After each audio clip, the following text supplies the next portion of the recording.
active learning means you participate, collaborate with others, and apply concepts to the real world. It requires hard mental effort, but leads to better retention and an understanding of the material that can be transferred to other situations. To understand why active learning works so well, it helps to know that when our brain decides what to remember, it asks itself two fundamental questions. Can I understand? And do I need to know? When you ask, "Can I understand?" your brain always puts the new information on the foundation of existing knowledge. If the foundation is missing, the brain has no idea what to do with it, and as a result, it throws it away. In other words, your brain needs to build foundational neuron connections for new information to attach to, which is both why active learning is more mental work, but also essential for learning. When we ask ourselves, "Do I need to know?" our brain separates between the material it finds worth to remember and the one it can forget. If it's unlikely that new information will ever be used again, the brain is smart enough to throw it away. If your brain finds that the information is needed again, say it could increase your social status, the brain will store it in long-term memory. To stay there and be easily recalled, you just have to periodically use or think of it. To understand how active learning is applied in classrooms, let's look at the teachings of Professor Carl Wieman, a Nobel Prize-winning physicist and a leading proponent of the method. There are 4 steps to it. Step 1. Prior to class, the students read up on the fundamentals of a lesson so they get an idea of the terms and basic phenomena. In class, Professor Wieman starts with a brief introduction and then gives questions to solve. He will have students use clickers, a little device on which students can answer multiple choice questions. Alternatively, or for more complex problems, worksheets can be handed out. Step 2. Wieman projects a problem and asks all the students to select one of 3 possible answers using their clicker. This has 2 benefits. First, the teacher gets an idea of how many of his students already understand the topic. And second, the students are now focused on the question. They want to know if they are right. It is important, though, that the question is both challenging and interesting. All this takes less than 5 minutes. Step 3. Without telling the students how they voted and following Eric Mauser's peer instruction method, which involves questions, peer discussions, votes, and group discussions, the students then discuss the question and their answers with 1 or 2 classmates, ideally with someone who disagrees with their own opinion. During the discussion, the students have to come up with a reason for their answer and why the others may be wrong. Meanwhile, the instructor is circling around, listening in to gauge student thinking and answering brief questions. Then there will be a second clicker vote, and only now the results will be shown. Typically, the second vote will be much better than the first, as students learn a great deal from their discussions. An ideal question will have about a third correct on the first vote and 85% correct on the second. All this takes around 7 minutes. Step 4.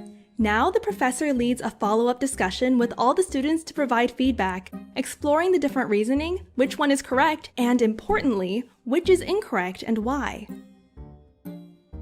Only at the very end, Professor Wieman will explain the correct solution and answer follow-up questions. Ascertaining the students' understanding from the questions they ask, he decides if it is time to move on, all of which takes around 10 minutes. There are 3 reasons why active learning works so well.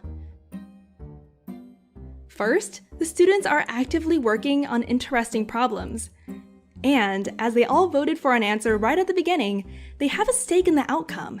That means their brains decide that the information covered is important to be remembered, and are hence more receptive for learning. Second, by solving problems alone and in groups, they dive deeply into the material.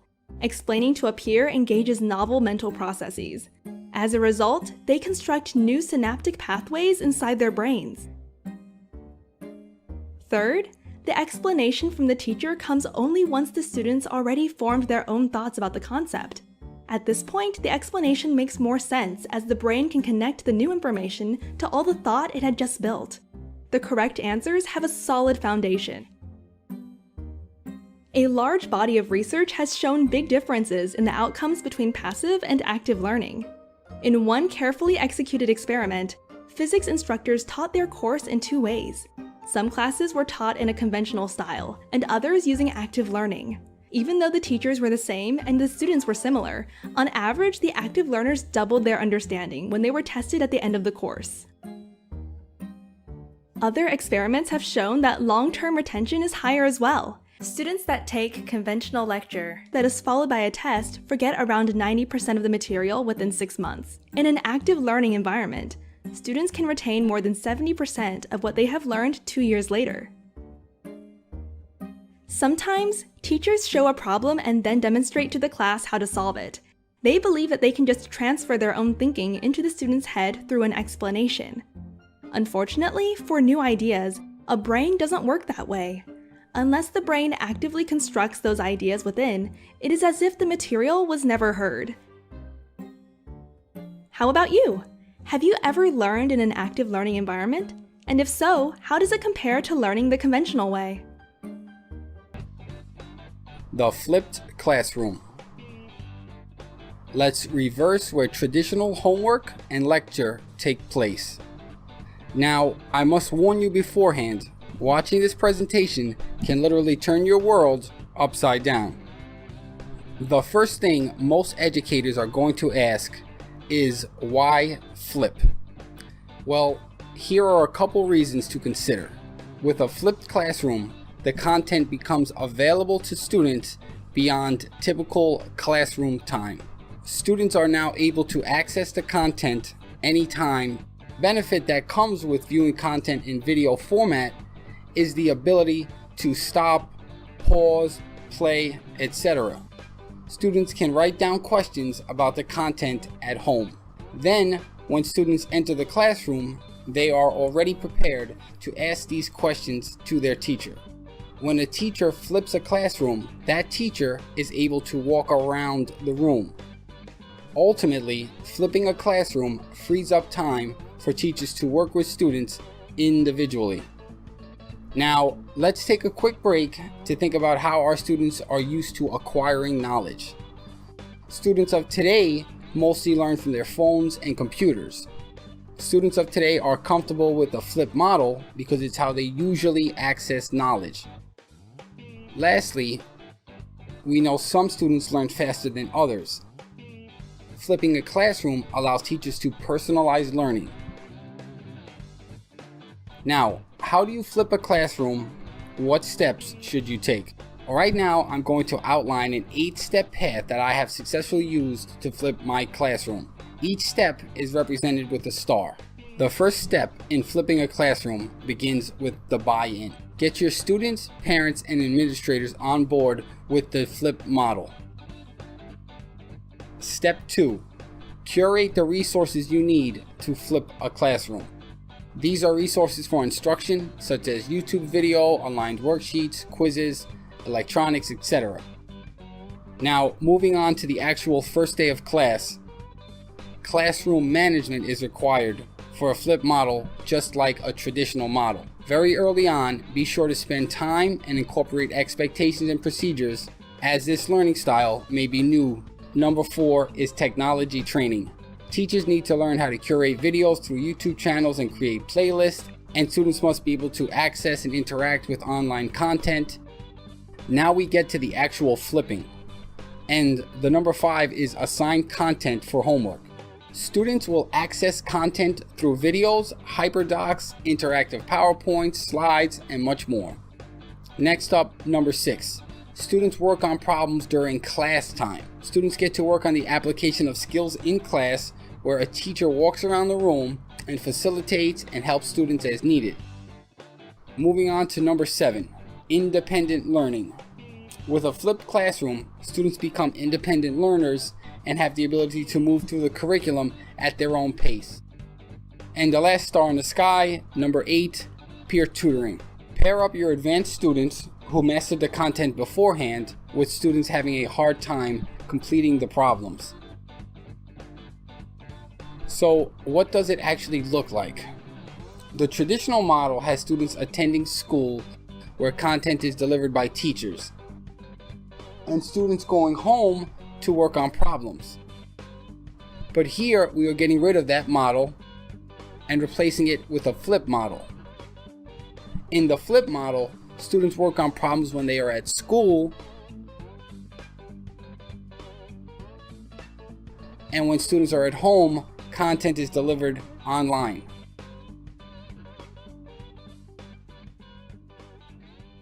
Here are a couple tools you may need when flipping a classroom. YouTube will allow you to provide video lessons. Social media can help disseminate content. Devices to access online content. Google Doc links, slides to learn content, and sites to find the content. Readings can be used as well. Assalamualaikum. Thank you to the teacher, Aimasia, for teaching best practice. Okay, I, Sir Isaac or Muhammad Isaac, I will teach you about transfer of learning and knowledge. Are you ready to learn about new things, guys? Okay, good. Transfer of learning plays a very important role in our day-to-day.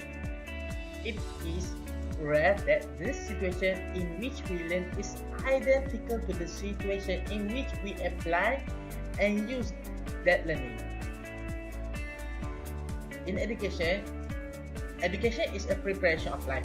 Whatever we learn in the school, we are expected to apply the same in our life. For example, we always go to the shopping. In school, we learn arithmetic in the classroom, and then we apply when we go shopping to buy new shoes, new shirt, new sport shoes, and other things. Okay.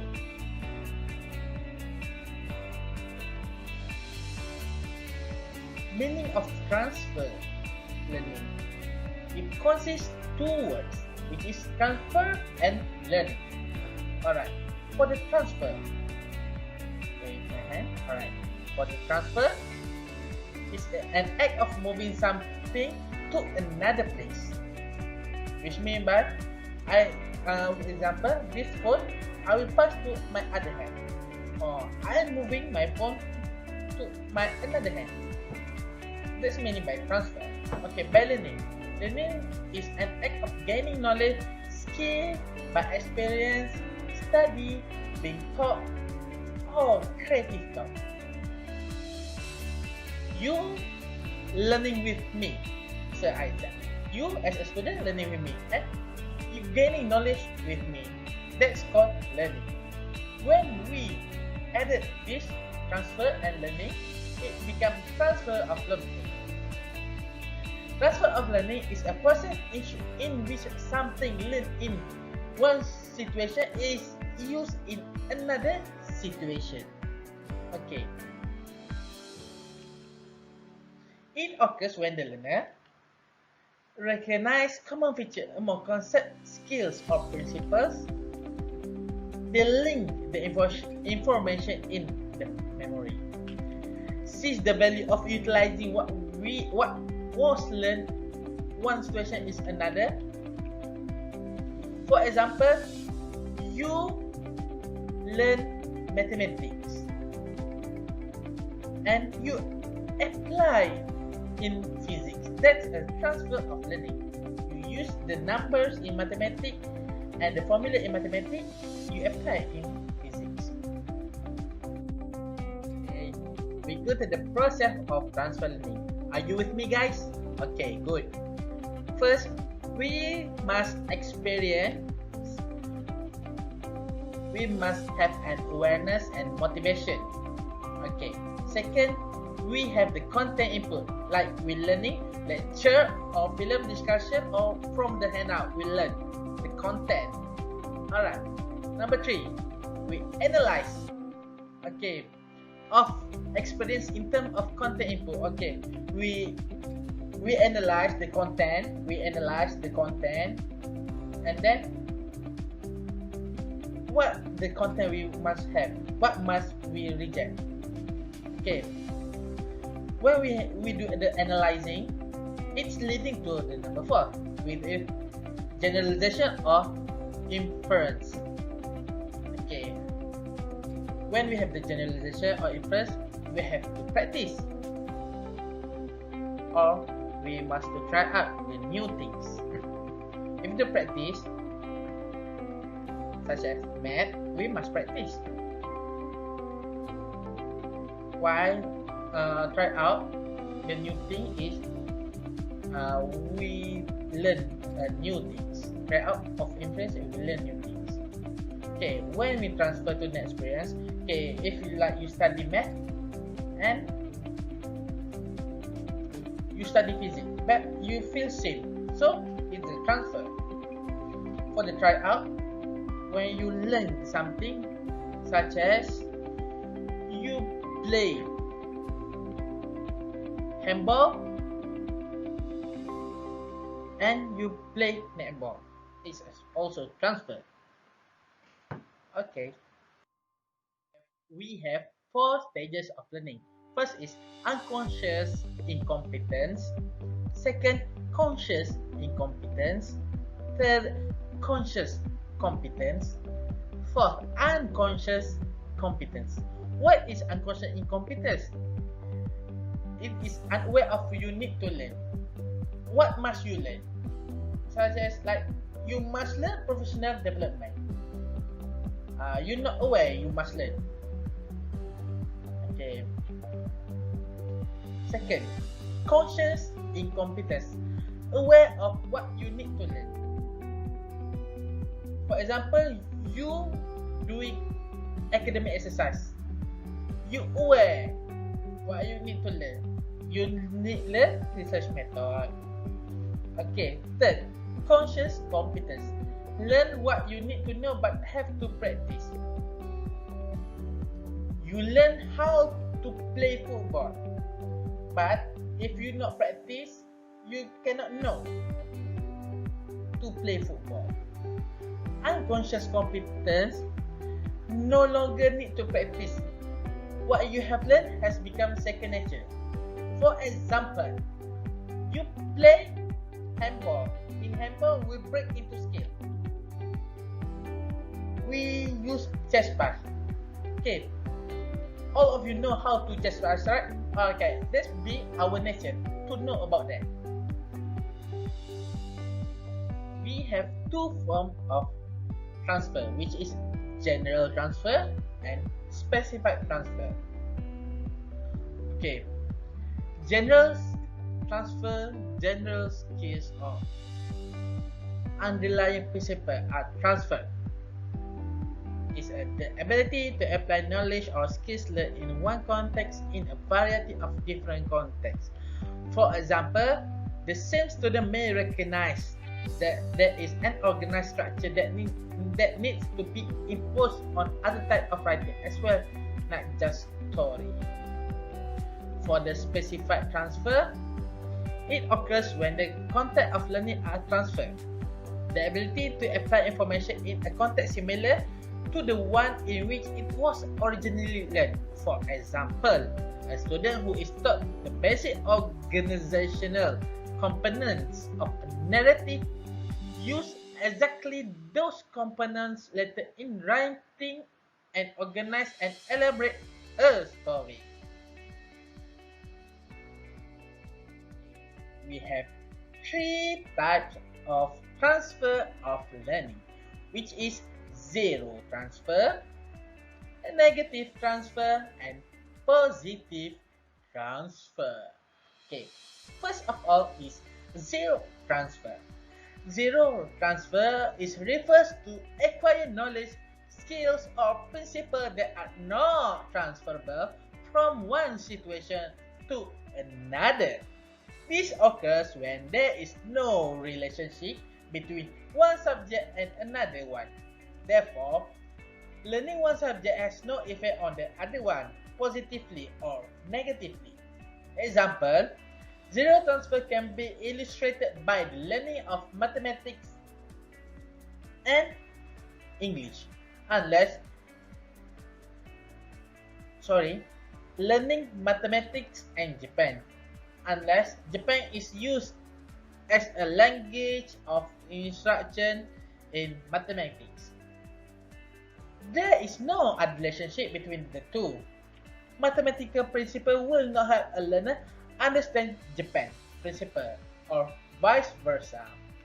Other examples can be illustrated between geography and music, or fine arts and biology. These two pairs of subjects share no meeting ground. Each is independent from the other in terms of fact, skills, principle, and technical jargon. The learning of one is independent from the learning of the other, and does not inhibit nor enhance the others. Okay, negative transfer. Negative transfer occurs when content in a subject or in two different subjects has a negative influence on one another. This happens when what is learned in one situation hinders or inhibits what is learned in another situation. For example, if a learner is introduced to new language which are similar at the same time, negative transfer occurs. A learner who is learning English and German at the same time experience difficulties mastering both languages simultaneously due to the inhibition or interference. English interferes with German and vice versa. Negative transfer operates much the same way as proactive and retroactive. Before mastering of each is achieved, there is a lot of back and forth movement and even mix-up of English and German words. Okay. Consequently, this brings about a slow process or retardation in the learning process. However, with enough practice and mastery of both, negative transfer is minimized and even eliminated altogether. Okay, for the positive transfer. Positive transfer occurs when knowledge acquired in one situation helps the learner to acquire knowledge, skills, or principle in another situation much more faster. For example, learning of mathematical principle enables the learner to acquire principles in physics. There are many illustrations of positive transfer in the school setting, which can be mentioned here. For example, learning grammar in any language and writing composition in the language. The learning of biology and agriculture, learning of physics and mathematics, learning of chemistry, biology and agriculture, mathematics, geography, business education, chemistry and physics. Positive transfer indicates a positive relationship between particular topics, area in given subject, or even two or more content areas in the different subjects. Are you understand? Okay. Positive transfer can operate at two levels. These are lateral transfer and horizontal and vertical transfer. For the lateral transfer, it occurs when a learner is exposed to content that is applicable to another subject or situation at the same level. For example, a child who is trying to learn basic in the arithmetic discovered that 4 times 9 is 36, 9 times 4 is 36, 3 plus 5 is 8, 5 plus 3 is 8. Is transferring knowledge laterally or horizontally. Secondly, when a learner acquires the basic skill of baking a cake in a school, he applies the knowledge to bake at home. Horizontally, he will use the same ingredient, the same measure, and the same baking method as learned at school. Third, mathematical skills and principles to inform. 1. Helps the learner to acquire principles and skills to master Form 1 physics. So this kind of transfer is applicable at the same level and is basically foundational. Alright, for vertical transfer.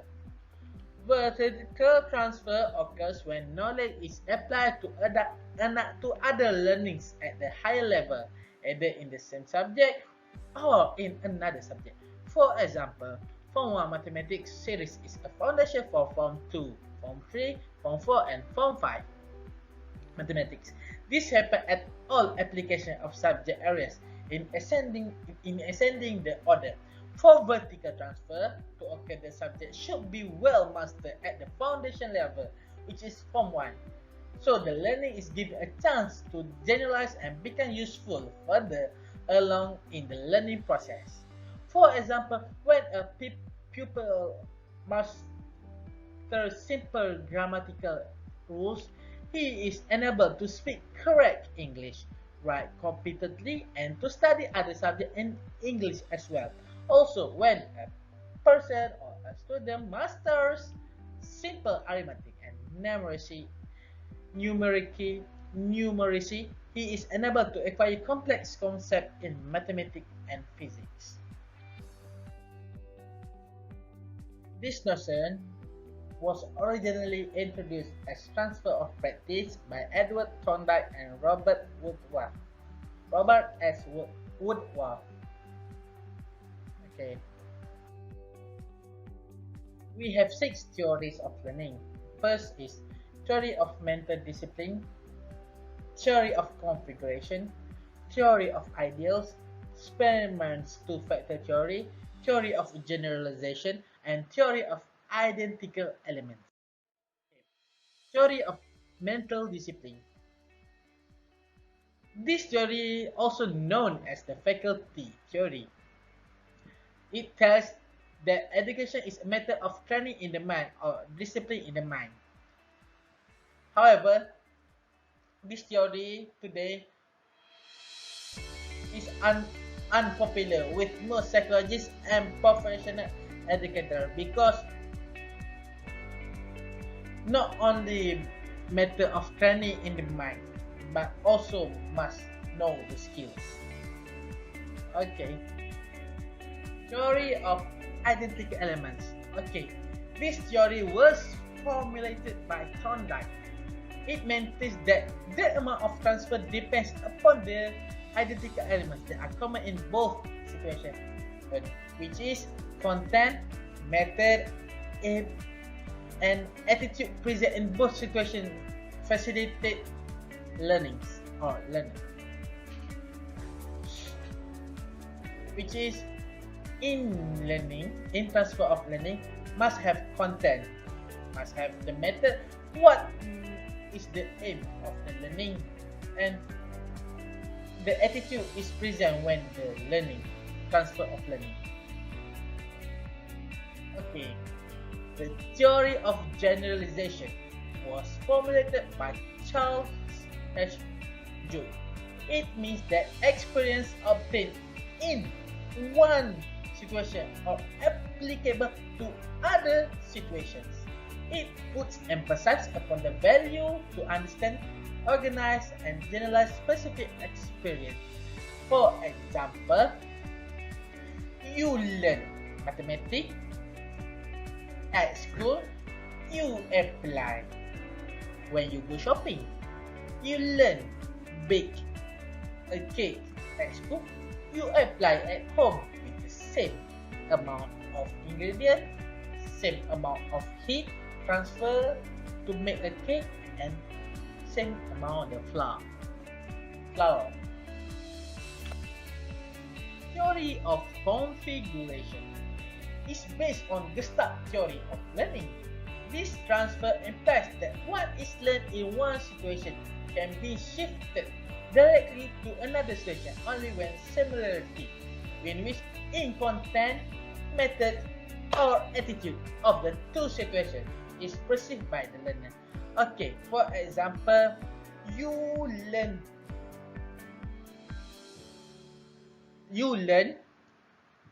chest pass. Okay, and then you must change to long pass. the situation is same, passing the ball. So when test pass, you transfer. It is similar in content, method, and the attitude. First man to factor theory, which is have general factor and specified factor that I have told you before. So general factor is used in every activity. Specified factor is used only in certain activity. So it is said that greater where general is used and transfer is when the specified factor is used. Okay. Theory of ideals. The theory was put forward by Bagley. He believed that ideals are deeper than generalization. Hence, ideals are the basis of transfer. Ideals once adopted are applicable to all situations. Ideals like thirst for knowledge, spirit of inquiry, and love for wisdom are transferable from one subject to another. Okay. Why transfer of learning is important? First of all, we must facilitate for new learning situation. Example, on today's situation, we learn using via online. I teach you via online. Okay.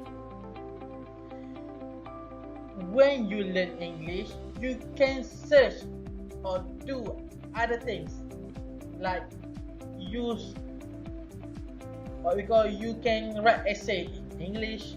I teach you English, you can learn new things. Alright. That's why I want to facilitate for new learning. That's why it is important when we learn these things, transfer of learning.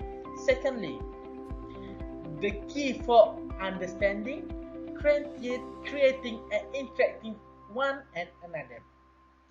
When we understanding, we can create new things and we can interact with others or with the things.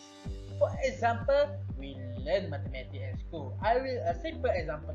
Learn mathematics at school, you go shopping and then you can buy things and you can nego to buy things. That's why we call understanding, creating and interacting. Thirdly, purpose of teaching and learning.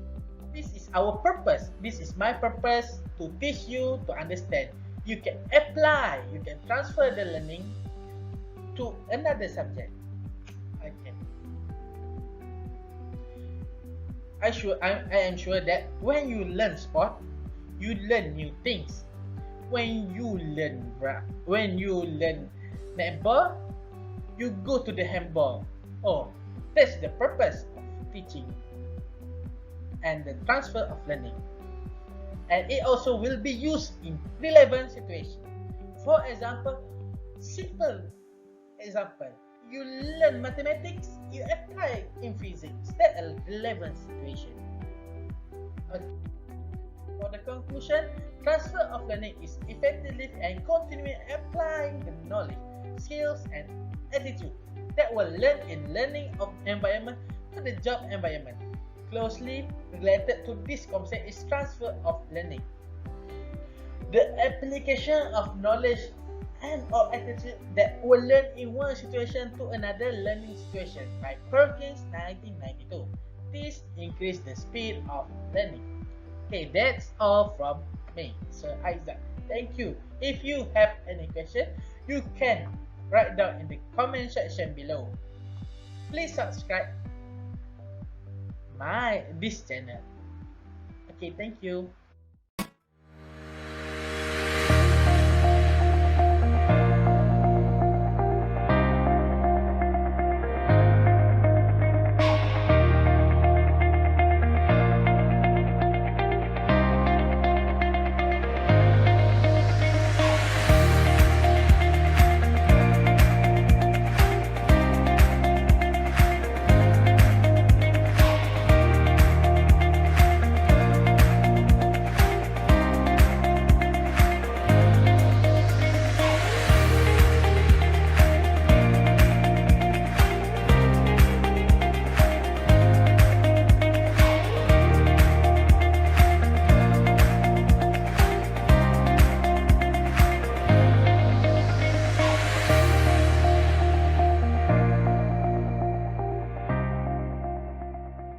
Tenis, cikgu! Cikgu! Sikit-sikit mengandung. Okey, kita tengok ni jaringan atas kepala. Ya, saya. Kenapa? Nak tanya sikit boleh, cikgu? Tahun depan, cikgu nak mengandung lagi tak? Ish, tak kot. Ish, kamu ni. Kamu ingat saya ni kilang budak ke? Ni last tau. Ni last. Okey? Okey kelas, nanti bulan 10 cikgu akan cuti bersalin lagi. Nanti akan ada guru ganti yang ganti kelas kamu lah. Cikgu! Banyak simbau. Okey, Assalamualaikum. Selamat pagi semua murid-murid. Hari ni sihat? Semua sihat? Bagus, Alhamdulillah. Hari kita buka topik kepada jaringan atas kepala. Kamu dah study belum kat rumah? Belum? Kenapa belum?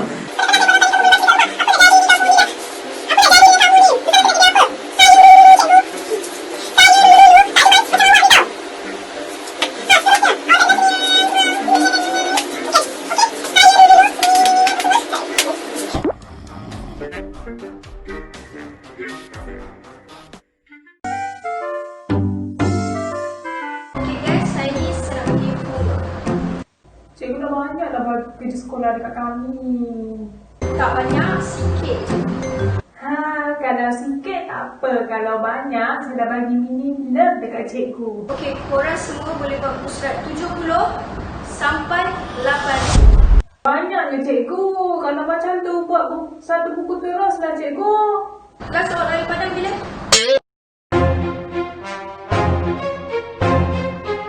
Okey semua, ada apa-apa soalan nak tanya? Cikgu. Ayam dalam bahasa Melayu apa Kamu ada kan? Tanya saya buat apa? Cikgu, 1 darab 1 berapa? Kalkulator ada kan? Cikgu! Apa? Bila cikgu nak keluar?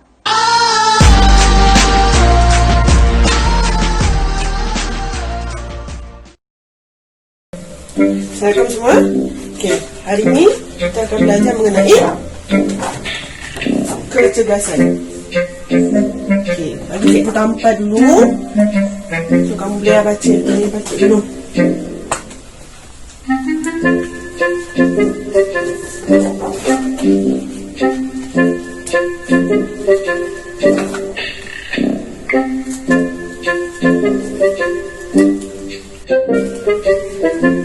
Assalamualaikum semua. Saya nak beritahu ni, saya ada kerja sikit dengan pengetua. Kamu buat kerja sendiri. Jangan bising tau. Saya pergi dulu.